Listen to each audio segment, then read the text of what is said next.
Yohaannis Yesuus gara isaatti dhufaa jiru argee akkas jedhe. Kunoo cubbuu addunyaa kan balleessu hoolaa Waaqayyoo.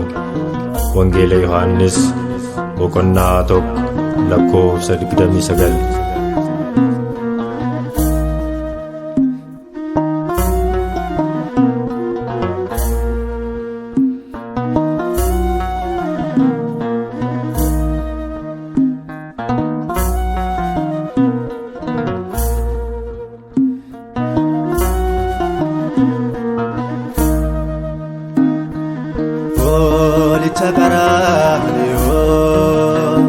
Yesuus ilma Waaqayyoo fayyera madaa keetiin maqaa kee faataa'u galanne.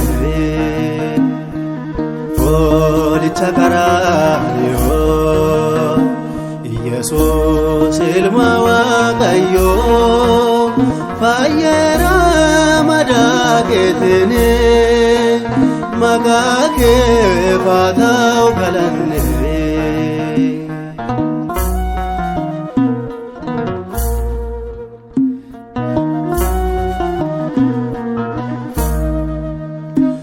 Daafkitee daafka sadiigaa ija laphee kiyyaatu argaa.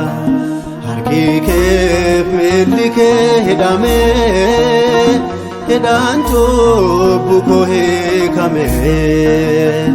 Harki kee miilli kee hidhamee hidhaan cubbuu koo hiikamee.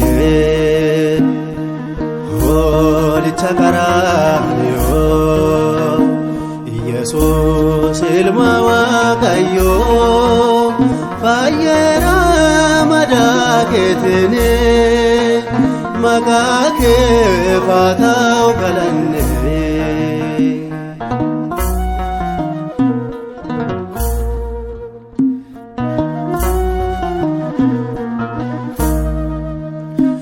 Gonfattee gonfoo qorattee ol baatee golii gootattee dadhabdee dadhabina koo korfattee kunoo lubbuun koo. Dadhabdee dadhabina koo korfattee kunoo lubbuun koo. Hoolicha qaraaniyoo Yesuus ilma Waaqayyoo fayyera madaa keetiin maqaa kee faataa'u galanne.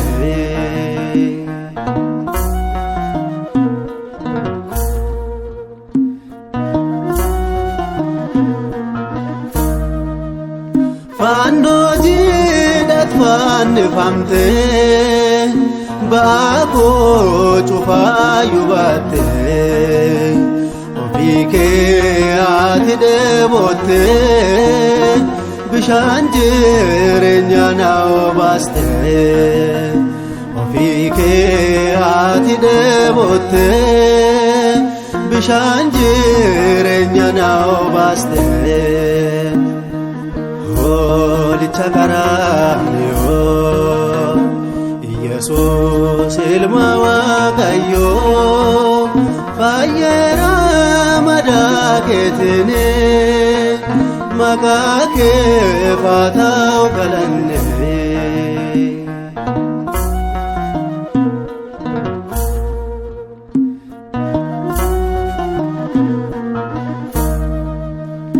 Dirmammuun kanaat mul'ata gidiraan guyyaa jimaata.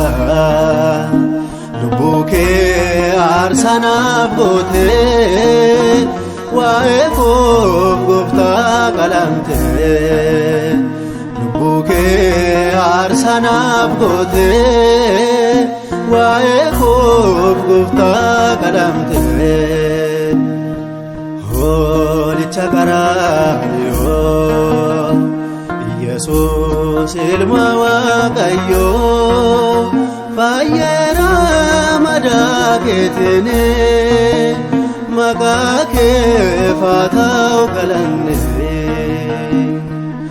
olicha qarqaraaniyo Yesus ilma Waaqayyo fayyera madaaketine maqaake faatau galanne fayyera dhiigaaketine maqaake faatau galanne fayyera